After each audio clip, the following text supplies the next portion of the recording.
আসসালামু আলাইকুম। তো আবার একটি ভিডিও নিয়ে আসলাম আপনাদের মাঝে। তো 2026 সালে আপনি কি কোম্পানি ভিসাতে আসবেন নাকি ফ্রি ভিসাতে আসবেন?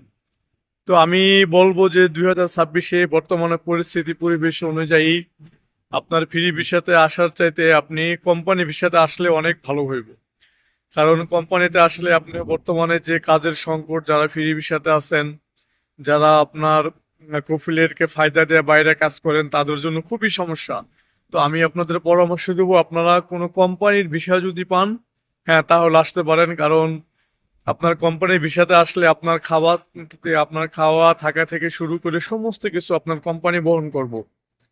আপনি 12 মাসে প্রায় আপনার 13টা স্যালারি পাইবেন।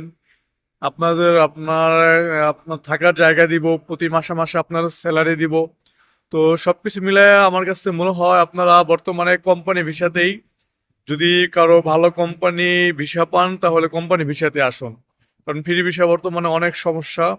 তো আশা করবো আপনারা, এবং ফ্রি ভিসার আপনার চাইতে এই কোম্পানি ভিসার অনেকগুলো সুবিধাও আছে। বর্তমানে আপনারা যদি পারেন কোম্পানি ভিসাতে আসবেন।